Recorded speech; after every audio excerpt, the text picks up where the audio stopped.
Hello students, welcome to career classes. Solution chapter हम कर रहे थे और उस सॉल्यूशन चैप्टर के अंदर हमारा जो लास्ट टॉपिक था वो था कंसंट्रेशन।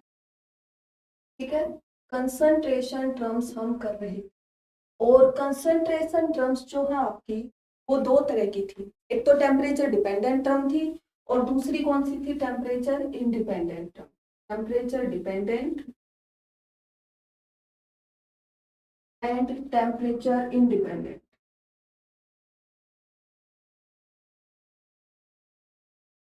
जो कि मैं आपको बता चुकी हूँ। ठीक है, टेम्परेचर डिपेंडेंट में आपकी कौन सी थी? जो कि आपकी वॉल्यूम बेस्ड होती है। ठीक है, जो वॉल्यूम बेस्ड होती है। और टेम्परेचर इंडिपेंडेंट में आपकी कौन सी थी? जो कि आपकी वेट के ऊपर बेस्ड होती है। ठीक है, क्योंकि टेम्परेचर डिपेंडेंट क्यों कहा है इनको? क्योंकि वॉल्यूम के ऊपर टेम्परेचर का इफेक्ट पड़ता है और वेट के ऊपर टेम्परेचर का कोई भी इफेक्ट नहीं पड़ता। ठीक है, टेम्परेचर डिपेंडेंट टर्म्स जो है वो हमने स्टार्ट कर रखी थी, जिसके अंदर हमने परसेंटेज वॉल्यूम बाय वॉल्यूम और परसेंटेज वेट बाय वॉल्यूम जो है वो कर लिया। ये हम कंप्लीट कर, ठीक है, ये दो टर्म हमने जो है वो कंप्लीट कर लिया। अब हमें क्या करना है? हमारी जो थर्ड टर्म है वो है मोलरिटी। ठीक है, आज का हमारा जो टॉपिक है वो शुरू हो रहा है मोलरिटी से, है ना। तो मोलरिटी को हमें करना है और मोलरिटी के अंदर आपको जो मोलरिटी को आप डिफाइन किससे करोगे? सबसे पहले तो आपको पता होना चाहिए कि आप इसको एम से तो डिनोट करोगे।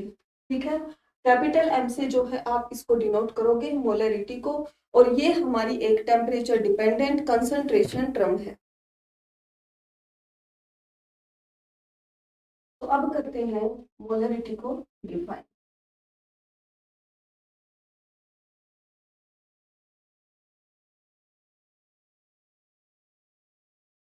ठीक है, ये आपकी टेम्परेचर डिपेंडेंट थर्ड टर्म है और इसको आप कैसे डिफाइन करोगे? मोलरिटी को moles of solute, moles of solute present in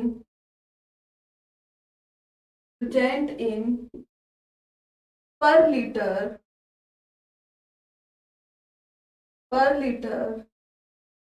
volume of solution. ठीक है, मैं आपको पहले भी बता चुकी हूँ कि आपका न्यूमरेटर में हमेशा सोल्यूट आएगा और डिनोमिनेटर में हमेशा आप सॉल्यूशन का यूज करोगे। एक आपका इसमें एक्सेप्शनल केस है जो कि आपका मोलरिटी में आता है, उसमें आप यहाँ पर सॉल्यूशन की जगह पे सॉल्वेंट का यूज करोगे। ठीक है, अब देखिए इसके अंदर अगर आप इसको मैथमेटिकली जो है दिखाओगे तो क्या लिखोगे? ऊपर मोल्स ऑफ सोल्यूट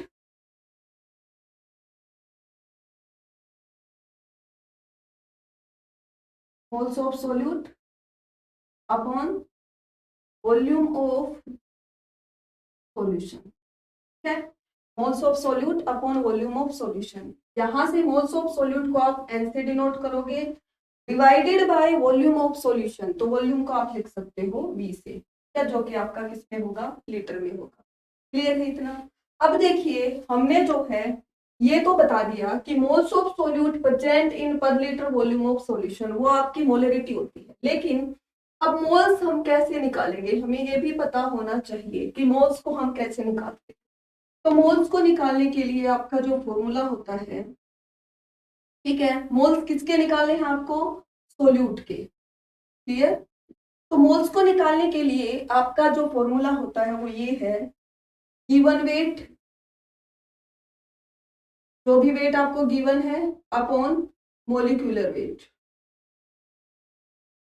ठीक है, given weight upon molecular weight.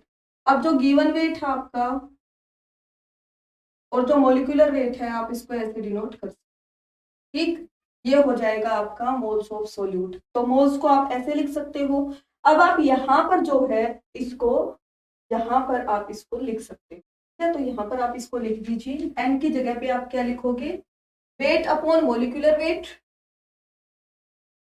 और इनटू में ये आ जाएगा आपका वॉल्यूम, जो कि आपका किस में है?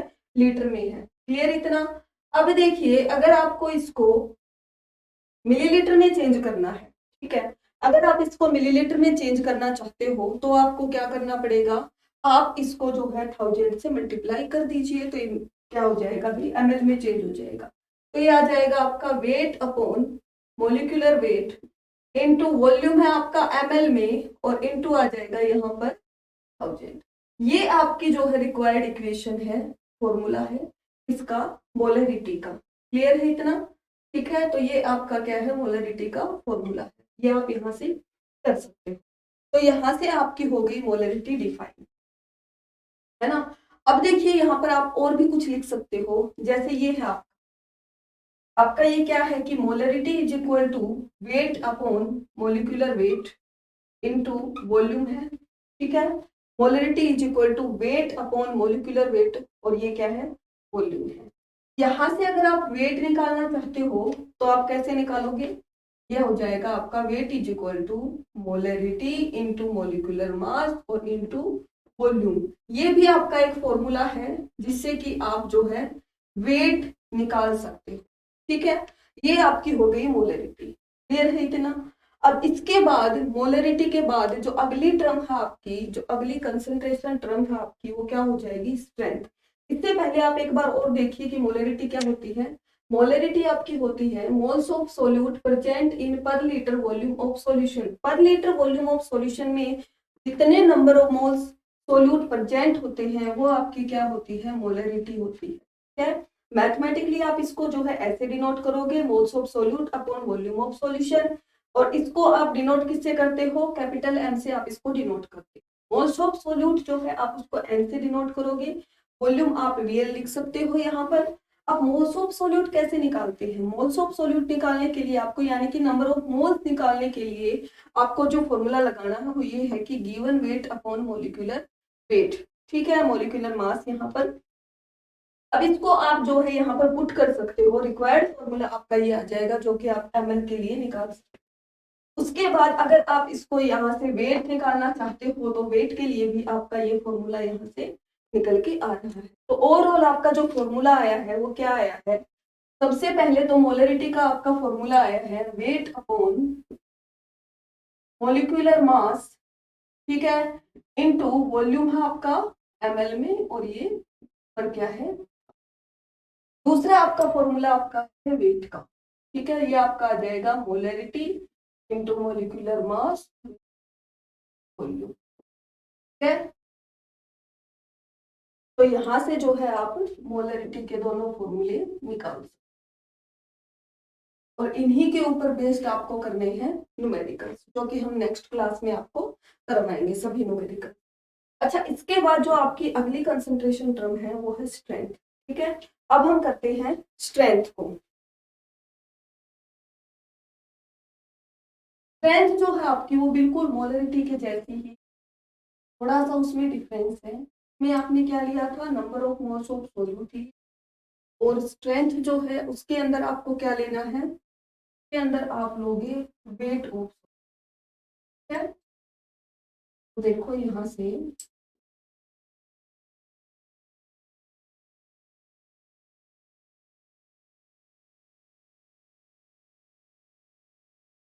होगा सब में वही सोल्यूट और सॉल्यूशन।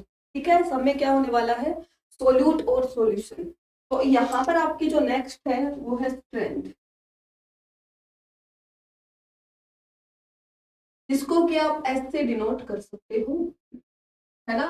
तो ये आपका क्या आ जाएगा, देखिए मोलरिटी में आपने क्या लिया था, number of moles of solute, और यहाँ पर आप क्या लोगे, मास ऑफ सोल्यूट। ठीक है, क्या आ जाएगा, mass of solute, mass of solute present in per litre volume of solution. ठीक, ऐसे लिख सकते हो आप इसको। अब स्ट्रेंथ आपकी क्या हो जाएगी, मास ऑफ सोल्यूट, ऊपर तो मास ऑफ सोल्यूट अपॉन क्या आ जाएगा भी नीचे, volume of solution. Mass of solute क्या है आपका, ऊपर लिख दोगे आप वेट, और नीचे क्या आ जाएगा, वॉल्यूम। ठीक है, ऊपर तो क्या है आपका वेट है यहाँ पर, और नीचे क्या आ जाएगा भाई, वॉल्यूम आप लिख सकते हो, है ना। अब देखिए एक चीज आप कि ये है आपका वेट अपॉन वॉल्यूम, जो कि क्या है, स्ट्रेंथ है। ठीक है, मोलरिटी का फॉर्मूला लिखिए यहाँ पर एक बार, हम इसका निकालेंगे रिलेशन। ठीक है, मोलरिटी क्या आई थी आपकी, वेट अपॉन मोलिकुलर वेट था। ठीक है, वेट अपॉन मोलिकुलर वेट और इनटू वॉल्यूम। तो ये जो है आपका, यहां से आप इसको पुट कर सकते हो क्या, ये क्या है आपका स्ट्रेंथ, वेट अपॉन वॉल्यूम क्या हो जाएगा आपका, स्ट्रेंथ हो जाएगा। तो यहाँ से आप इसको लिख सकते हो एस बाय मोलिकुलर मास। ठीक है, स्ट्रेंथ बाय मोलिकुलर मास आप इसको लिख सकते हो। यहाँ से स्ट्रेंथ आपकी जो है नई निकल के आई है, यहाँ से आप स्ट्रेंथ निकाल सकते हो, क्या आ जाएगा, मोलरिटी इंटू मोलिकुलर मास, मोलरिटी इंटू मोलिकुलर मास। ठीक है, तो यहाँ से इस फॉर्मूले से भी आप जो है स्ट्रेंथ निकाल सकते हो। ये आपका रिक्वायर्ड फॉर्मूला है किसका भी, स्ट्रेंथ का। ठीक है, तो आपने क्या क्या कर लिया, मोलरिटी आपने कर ली और स्ट्रेंथ आपने कर ली। स्ट्रेंथ आपकी क्या होती है, मास ऑफ सोल्यूट। ठीक है, और मोलरिटी आपकी क्या होती है, volume, moles of solute present in per litre volume of solution, और strength mass of solute present in per litre volume of solution. उसके बाद आपको इसकी जो है फॉर्मूला पुट करना है, और उसके बाद जो आपका रिक्वायर्ड फॉर्मूला है ये है। ठीक है, स्ट्रेंथ का, यहाँ से भी आप स्ट्रेंथ को निकाल सकते हो। इसके बाद जो नेक्स्ट है आपका वो है नॉर्मेलिटी। ठीक है, जो नेक्स्ट टर्म है आपकी वो हमें करनी है normality, next concentration term.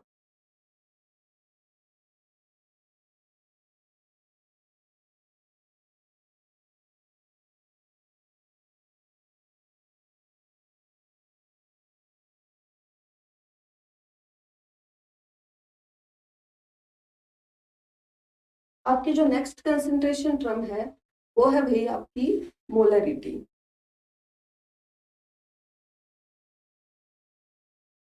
Normality आपको निकालनी है, और नॉर्मेलिटी आप कैसे निकालोगे, देखिए normality,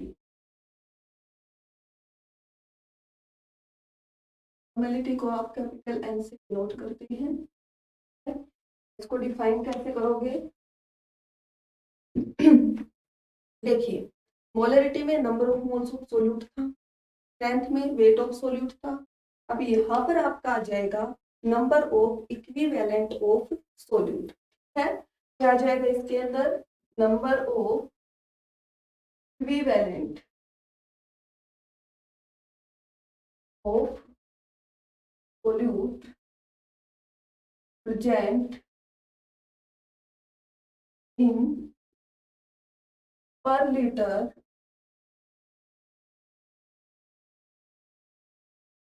volume of solution, present in per litre volume of solution, number of equivalent. ठीक है, इसको मैथमेटिकली कैसे लिखोगे, पर तो आएगा number of equivalent of solute upon volume of solution. देखो जो चीज मैंने आपको बताई थी कि आपका न्यूमरेटर में हमेशा सोल्यूट आएगा और डिनोमिनेटर में हमेशा सॉल्यूशन आएगा, ये चीज आपकी प्रूव होती आ रही है। हर किसी में आपने क्या देखा है कि ऊपर सोल्यूट है, सिर्फ यहाँ के नंबर चेंज हो रहे हैं, किसी में नंबर ऑफ मोल्स है, किसी में वेट और किसी में नंबर ऑफ इक्विवेलेंट है। ठीक है, तो यहाँ पर आप लिख सकते हो इक्विवेलेंट अपॉन वॉल्यूम। ठीक है, अब देखिए, अब यहाँ पर हमने नंबर ऑफ मोल्स को निकाल लिए थे। नंबर ऑफ मोल्स आपने कैसे निकाला था, नंबर ऑफ मोल्स तो आपका था कि given weight upon molecular mass. ठीक है, अब आपको क्या निकालना है, इक्विवेलेंट निकालना है ना। तो इक्विवेलेंट क्या आएगा आपका, given weight upon equivalent weight. ठीक है, given weight upon equivalent weight. अच्छा अब देखिए, इक्विवेलेंट तो आपका हो गया, given weight upon equivalent weight.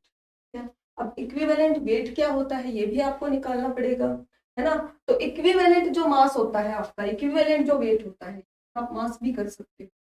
तो इक्विवेलेंट मास आपका कैसा निकलेगा, इक्विवेलेंट मास कैसे निकालोगे, इक्विवेलेंट मास के लिए आपका फॉर्मूला होता है मोलरिटी, जिसको कि आप एम नोट से डिनोट कर सकते हो, sorry molecular mass, molecular mass को आप एम नोट से डिनोट कर सकते हो, ठीक है, molecular mass upon n factor, या फिर आप लिख सकते हो यहाँ पर इसकी बेसिसिटी और एसिडिटी, ठीक है, जो भी आपका मन करे आप लिख सकते हो। मैं इसको एन फैक्टर से डिनोट करती हूँ, एन फैक्टर थोड़ा सा इजी हो जाएगा आपके लिए। अब बात आई एन फैक्टर की, एन फैक्टर हम कैसे निकालेंगे, तो एन फैक्टर निकालने के लिए आपकी अलग अलग टर्म्स होती, ठीक है, यानी कि आपको एसिड के लिए निकालना है एन फैक्टर, फिर आपको बेस के लिए निकालना है एन फैक्टर, फिर आपको साल्ट के लिए निकालना है एन फैक्टर, ठीक है। तो एन फैक्टर अलग अलग चीजों के लिए आप अलग अलग तरीके से निकाल सकते हैं, ठीक। सबसे पहले आप क्या निकालोगे, n factor for acid, n factor for acid, acid के लिए एन फैक्टर क्या आ जाएगा, number of H positive ion given by acid in the solution, जितने भी वो सॉल्यूशन में H पॉजिटिव आयन देगा वो उसका क्या होगा भाई, एन फैक्टर होगा, ठीक है। Number of H positive ion given by acid in the solution, है, सॉल्यूशन में जितने भी H पॉजिटिव आयन देगा एसिड वो उसका क्या हो जाएगा, एन फैक्टर। में सबसे पहले आप एग्जांपल ले लीजिए HCl, HCl को तोड़िए, किसमें टूटेगा, H positive plus Cl negative, तो कितने H पॉजिटिव दिए इसने, एक H पॉजिटिव दिया है, ठीक है, कितने दिए हैं, एक H पॉजिटिव, एक H पॉजिटिव दिया है, तो इसका एन फैक्टर कितना हो जाएगा भाई, 1 जो है इसका एन फैक्टर हो जाएगा, क्लियर है इतना। अब आप लीजिए H2SO4, फर्स्ट ये हो गया, सेकंड है आपका H2SO4। अब देखिए आप यहाँ क्या करना है आपको, एक बार तो आप ये जो है ना दो तरह से एन फैक्टर देगा, ये H पॉजिटिव को दो तरह से जो है दे सकता है, जैसे एक बार तो ये देगा H पॉजिटिव 1 और दूसरी बार ये देगा H पॉजिटिव 2, तो ये दो तरह से H पॉजिटिव देता है। तो ये देखिए कैसे देगा, एक बार तो ये देगा आपको 2H positive plus SO4 negative, clear है, 2H positive plus SO4 negative, तो यहाँ पर एन फैक्टर कितना हो जाएगा भी इसका, ये इसने दिए 2H पॉजिटिव, तो एन फैक्टर कितना हो जाएगा इसका, 2 हो जाएगा एन फैक्टर, ठीक है। और एक बार ये कैसे दे सकता है, H positive plus HSO4 negative, ऐसे भी दे सकता है। तो यहाँ पर इसने कितने दिए H पॉजिटिव आपको, एक, ठीक है, एक H पॉजिटिव है, तो इसका एन फैक्टर कितना हो जाएगा भी, 1 हो जाएगा, ठीक है। यहाँ से आप जो है इनका एन फैक्टर ऐसे निकाल सकते हो, एसिड है आपके पास तो आप एसिड का निकाल सकते हो, अगर बेस है आपके पास तो आप बेस का भी जो है एन फैक्टर ऐसे निकाल सकते हो, क्लियर इतना। अब देखिए आपको क्या करना है, बेस के लिए एन फैक्टर निकालना है, ठीक है, तो बेस के लिए आप एन फैक्टर कैसे निकालोगे, एन फैक्टर, ठीक है, यहाँ से आप निकाल सकते हो एन फैक्टर फॉर बेस, ठीक है। तो बेस के लिए कैसे निकालोगे, नंबर ऑफ OH नेगेटिव, ठीक, number of OH negative ion given by base in solution में, बेस जो है जितने भी OH नेगेटिव आयन देता है वो उसका क्या हो जाएगा, अन फैक्टर हो जाएगा, ठीक है। तो इसमें आप एक ही एग्जांपल ले सकते हो, नॉर्मल NaOH, NaOH क्या देता है भाई, Na positive plus OH negative, कितने OH हैं, एक, तो एन फैक्टर कितना हो जाएगा, एक, ठीक है, एन फैक्टर कितना हो जाएगा इसका, 1, इसका क्या हो जाएगा, अन फैक्टर हो जाएगा, ठीक है। ऐसे ही आप किसके लिए निकाल सकते हो, साल्ट के लिए भी निकाल सकते हो, ठीक है। तो साल्ट के लिए कैसे निकालोगे भाई,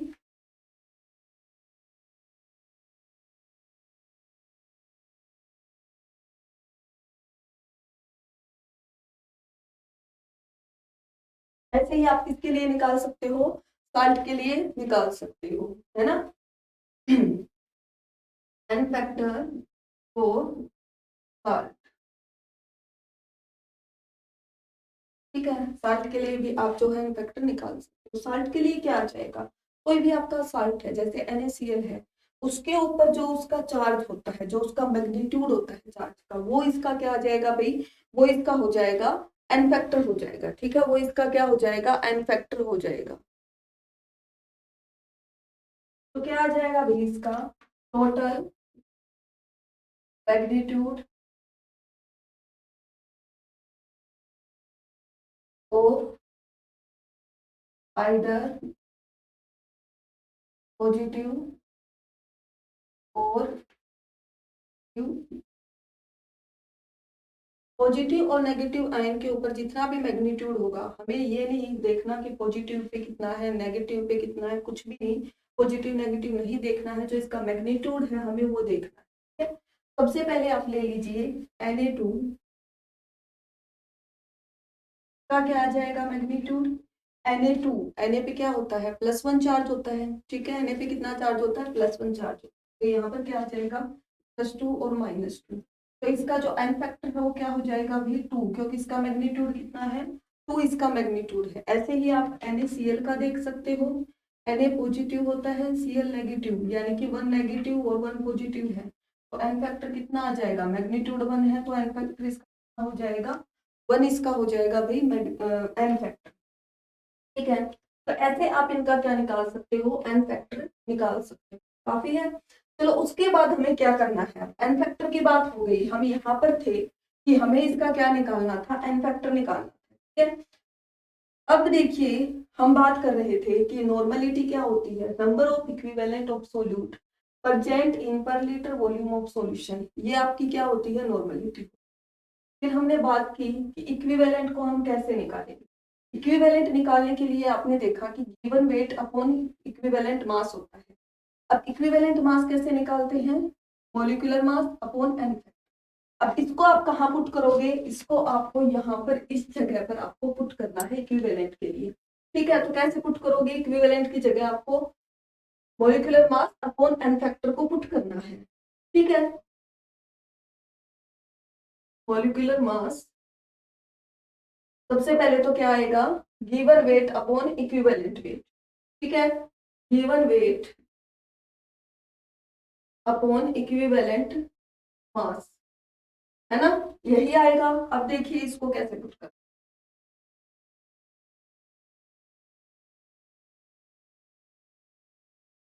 given weight upon equivalent mass, है ना, इक्विवेलेंट मास, और इनटू में क्या है आपका वॉल्यूम है। ठीक है, इनटू में क्या है भैया आपका वॉल्यूम है। अब देखिए यहाँ पर क्या पुट करोगे आप, given weight upon equivalent mass, equivalent mass, अब देखिए वेट तो ऊपर आ गया, नीचे आपका क्या है, इक्विवेलेंट मास। इक्विवेलेंट मास क्या है, molecular mass upon n factor. ठीक है, और इनटू में क्या था आपका, ये वॉल्यूम है। अब ये एन फैक्टर क्या हो जाएगा, अभी ऊपर चला जाएगा। ठीक, weight upon molecular mass into volume, और ऊपर क्या आ जाएगा आपका एन फैक्टर। ठीक है, ये इसका क्या आ जाएगा भाई, रिक्वायर्ड फॉर्मूला। किसके लिए है ये रिक्वायर्ड फॉर्मूला आपका, किसके लिए है, नॉर्मेलिटी के लिए। ठीक है, ये आपका रिक्वायर्ड फॉर्मूला है नॉर्मेलिटी के। ठीक, तो ये आप जो है यहाँ से प्रूव कर सकते हो। तो नॉर्मेलिटी क्या आ जाएगी आपकी, weight upon molecular mass into में वॉल्यूम, और ऊपर एन फैक्टर। ठीक है, तो ये रिक्वायर्ड फॉर्मूला, इसी से आप क्या कर सकते हो, इसके सभी न्यूमेरिकल्स जो है आप यहाँ से इसके निकाल सकते हो। क्लियर है इतना। ठीक है, इक्विवेलेंट मास हमने यहाँ से निकाल दिया, और जो है हमने जो है नॉर्मलिटी की इक्वेशन भी जो है वो यहाँ से प्रूव कर दी। अब देखिए यहाँ पर एक बार फिर से आपको बताती हूँ, normality number of equivalent of solute होता है, जो कि आपका पर लीटर वॉल्यूम ऑफ सॉल्यूशन में प्रेजेंट है। यहाँ से आपको इक्विवेलेंट निकालना है, इक्विवेलेंट आपका होता है given weight upon equivalent mass. Equivalent mass कैसे निकालोगे, मोलरिटी अपॉन में एन फैक्टर। उसके बाद बात आई एन फैक्टर की, तो एन फैक्टर आपको कैसे निकालना है, एन फैक्टर अगर आप एसिड के लिए निकाल रहे हो, तो जो एसिड है आपके पास वो जितने भी H पॉजिटिव आयन दे रहा है, ठीक है, वो जितने भी H पॉजिटिव आयन दे रहा है सॉल्यूशन में, वो आपका क्या हो जाएगा, एन फैक्टर हो जाएगा। जैसे HCl था अपना, HCl ने अगर एक H पॉजिटिव दिया है तो उसका एन फैक्टर 1 है। उसके बाद H2SO4 है, H2SO4 ने एक बार तो दिया है आपको एक H पॉजिटिव, तो उसका एक एन फैक्टर हो गया। H2SO4 ने एक बार आपको क्या दिया है, 2H पॉजिटिव भी दिया है, तो उसका एन फैक्टर कितना हो जाएगा, अभी 2 हो जाएगा। उसके बाद अगर हम बेस की बात करें तो बेस में क्या होता है, बेस में क्या होता है कि OH नेगेटिव आयन जितने भी बेस देगा क्या सॉल्यूशन में, वो उसका एन फैक्टर, अगर वो एक OH नेगेटिव आयन दे रहा है तो एक हो जाएगा, 2 हो रहा है तो 2 एन। उसके बाद बात की हमने साल्ट की। साल्ट में क्या था, जितना भी उसके ऊपर मैग्नीट्यूड होता है, लाइक NaCl, NaCl के ऊपर कितना चार्ज होता है, जितना भी चार्ज का मैग्नीट्यूड होता है, Na पॉजिटिव है, Cl नेगेटिव, Na+1 Cl-1, ठीक है, तो हमें मैग्नीट्यूड देखना है, तो उसका 1 आ जाएगा एन फैक्टर, फिर इतना। उसके बाद हमने इसका ये रिक्वायर्ड फॉर्मूला जो है वो निकाल लिया। ये आपकी क्या है, नॉर्मल सी नॉर्मलिटी, क्लियर इतनी। तो ये आपकी कौन सी टर्म्स थी, ये आपकी सारी टेम्परेचर डिपेंडेंट कंसंट्रेशन टर्म्स हैं। इसके बाद हमें करनी है टेम्परेचर इंडिपेंडेंट कंसंट्रेशन टर्म्स, जो कि आपकी किसके ऊपर बेस्ड होंगी, वेट के ऊपर बेस्ड, ठीक है। आई होप यहाँ तक आपको क्लियर हो गया, सही है।